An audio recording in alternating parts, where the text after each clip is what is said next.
ये इस्तीफा मंजूर किया जाए, ये उनका आग्रह है। इस इस्तीफे देने की पेशकश श्री अजीत पवार ने पार्टी के राष्ट्रीय अध्यक्ष शरद पवार जी से की और उनकी स्वीकृति मिलने के पश्चात ये इस्तीफा आज उन्होंने सादर किया है। एनसीपी की भूमिका इसमें बहुत स्पष्ट है कि सिंचाई के मामले में जो भी कुछ बातें पिछले कुछ महीनों से अखबारों में या टेलीविजन चैनल्स पर या अन्य माध्यमों से उछाली जा रही है कि बहुत बड़ा उसमें कोई भ्रष्टाचार हुआ है, अनियमितताएं हैं, इन सारी बातों का श्वेत पत्रिका के द्वारा उजागर किया जाएगा, ऐसा कुछ राजनेताओं का भी कहना था और कुछ विरोधी पार्टी के भी कुछ नेताओं ने इस बात को उठाने की कोशिश की थी। सच्चाई लोगों के सामने आनी चाहिए, ये मंशा राष्ट्रवादी कांग्रेस पार्टी की भी है और विशेष करके श्री अजीत पवार की भी। श्री अजीत पवार वर्तमान में सिंचाई मंत्री नहीं है, पिछले 3-4 वर्षों से दूसरे हैं, लेकिन कुछ ऐसी बातें बार बार सामने आ रही थी कि उनके 10 साल के सिंचाई मंत्री के कार्यकाल में बहुत बड़े घोटाले हुए। ये सच्चाई से बिल्कुल विपरीत है।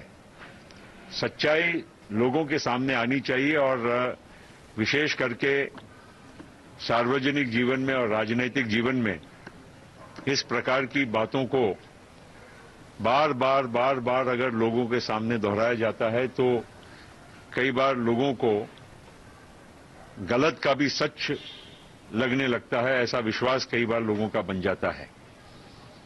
श्री अजीत पवार से जब शरद पवार जी ने बात की और अभी इस्तीफे के पश्चात मैंने भी बात की, तो उनका ये कहना है कि जो श्वेत पत्रिका व्हाइट पेपर इरिगेशन के मामले में महाराष्ट्र सरकार ने तैयार किया है, वो जल्द से जल्द वो पेश किया जाना चाहिए।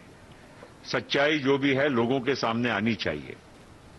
सिंचाई के प्रकल्प कई बार 25-25, 30-30 वर्षों तक पूरे नहीं होते हैं और एक प्रकल्प जिसका नाम गोसी खुर्द है, जिसके बारे में टेलीविजन में अभी हम देख रहे थे कि कई नेताओं ने, विरोधी पार्टी के नेताओं ने भी उसका उल्लेख किया, वो राष्ट्रीय प्रकल्प है और उसमें 90% फंडिंग सेंट्रल गवर्नमेंट का है।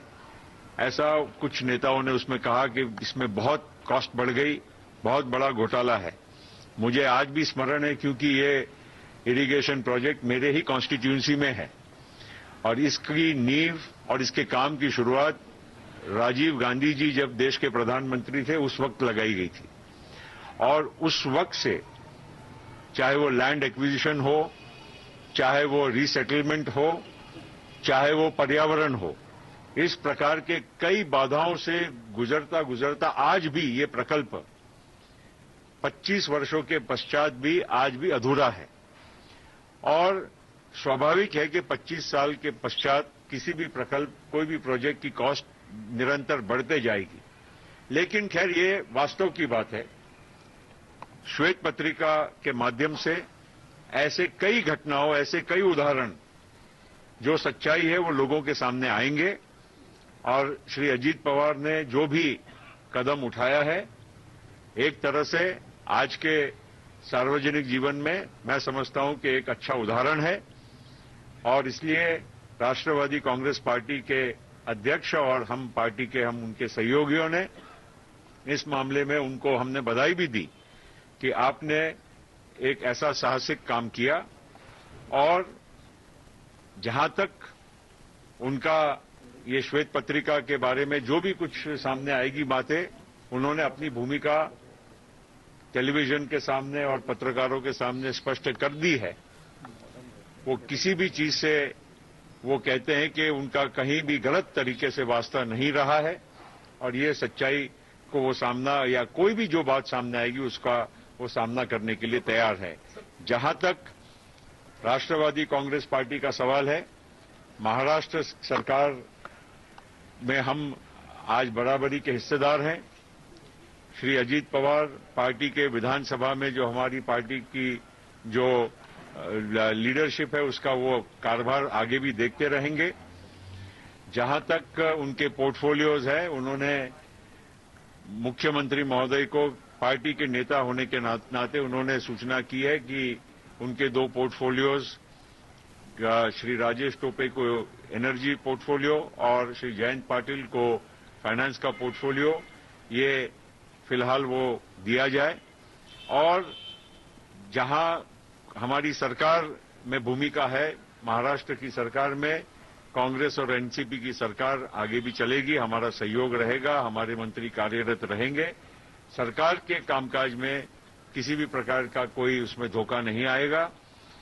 लेकिन एक बात निश्चित हम कहना चाहेंगे कि इस प्रकार का लगातार एक कैंपेन एनसीपी के मंत्रियों के खिलाफ, एनसीपी पार्टी के नेताओं के खिलाफ में ये कुछ चलाया जा रहा है, कुछ मित्रों के द्वारा भी चलाया जा रहा है, विरोधी पार्टियों के द्वारा तो चला ही जा रहा है।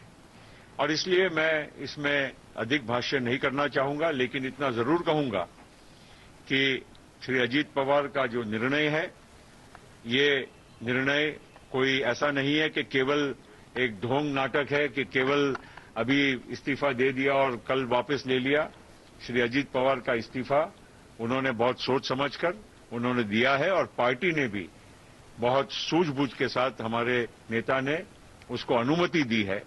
और हम चाहते हैं कि सच्चाई सामने आए, दूध का दूध, पानी का पानी, ये लोगों के सामने नजर आए।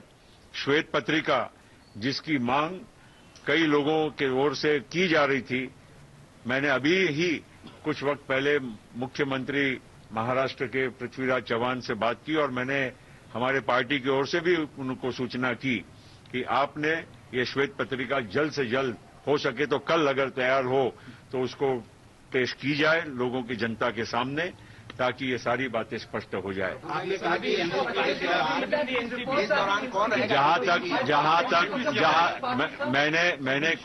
मैंने कुछ टेलीविजन चैनल्स में और न्यूज रिपोर्ट्स में ये भी देखा कि इसमें कोई एनसीपी के भीतर कोई वाद विवाद है जिसके वजह से ये निर्णय लिया गया। बिल्कुल ये बात बेबुनियाद है। एनसीपी की पार्टी एक विचार से काम कर रही है, शरद पवार जी के नेतृत्व में, चाहे वो अजीत पवार हो, चाहे तारिक अनवर जी हो, प्रफुल्ल पटेल हो, बाकी के सारे नेता, भुजबल जी हो, सारे लोग हम एक विचार से हम काम कर रहे हैं। और कहीं भी कोई पार्टी में ये जिस तरह से भी ये बातें अगर सामने आ रही है, बिल्कुल गलत, सरासरी बेबुनियाद है। और कोई पवार वर्सेस पवार या इस तरह की जो भी कुछ अटकलें लगाई जा रही है, ये बिल्कुल गलत है। सुप्रिया सुले को या अन्य किसी को अजीत पवार के पद पर बैठाने की जो बात हो रही है, ये भी बेबुनियाद है। और इसीलिए मैं ये स्पष्ट करना चाहता हूं कि ये जो निर्णय है, ये एक बहुत सुलझा हुआ निर्णय है, सूझबूझ के साथ लिया हुआ निर्णय है और पारदर्शिता के दृष्टि से ये निर्णय हमारी पार्टी ने और हमारे नेता अजीत पवार ने लिया है। कौन रहेगा इस दौरान? देखिए ये सब बातें, देखिए हमारे पार्टी के मंत्री सरकार में कार्यरत हैं, आगे भी रहेंगे। और जहां तक जो भी पार्टी के हमारे जो पोर्टफोलियोज हैं जो अजीत पवार साहब के पास थे, वो मैंने पहले ही कहा कि 2 मंत्रियों को वो बांटे जाएंगे। जहां तक पार्टी के विधानसभा में पार्टी की जो हमारी जो स्ट्रेंथ है, उसके आधार पर जो लीडर हमारे पार्टी के हैं, वो अजीत पवार आगे भी कार्यरत रहेंगे। जो बाकी की बातें हैं वो हम जब मिलेंगे पार्टी में बैठ के चिंतन करेंगे। लेकिन जहां तक सरकार में मंत्री, आज हमारे वरिष्ठ मंत्री सब काम कर रहे हैं, पोर्टफोलियोज हमारे हैं, वो बांटे जाएंगे। और जहां तक विधानसभा में हमारे पार्टी के नेता हैं, वो अजीत पवार रहेंगे। आपने कहा कि एनसीपी को बदनाम करने की कैंपेन चल रही है। बिल्कुल एनसीपी का नाम खराब हो, एनसीपी के नेता बदनाम हो, एनसीपी को गलत एक बॉक्स में लाने का काम एक कुछ लोगों की ओर से लगातार किया जा रहा है और इसीलिए मैंने जो अभी आगे वक्तव्य किया है उस पर मैं कायम हूं।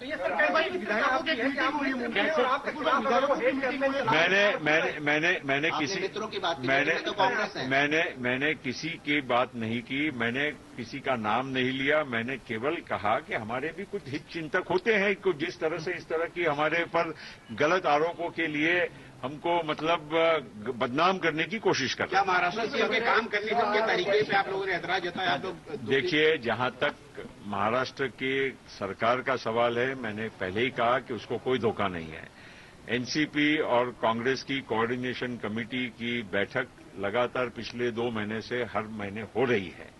उसमें सारे वाद विवाद के मुद्दे जो भी है अभी तक और आगे भी हम उनको हल करते रहेंगे, लेकिन निश्चित ये जो भी कुछ अभी चल रहा है पिछले कुछ महीनों से एक बड़ी साजिश के तहत ये चल रहा है। अब इससे ज्यादा अभी कोई भाष्य करने की जरूरत नहीं है। आपको महत्वपूर्ण जो 2 बातें जानना था कि अजीत पवार का ये जो इस्तीफा है ये क्या केवल एक मुख्यमंत्री को पेश किया गया है या ये सच्चाई है, ये मैं आपको कहना चाहता हूं कि वो उनका इस्तीफा कोई ढोंग के तहत उन्होंने नहीं दिया है। और दूसरा, जहां तक सरकार को जो हमारा सहयोग है ये हमारा आगे जारी रहेगा।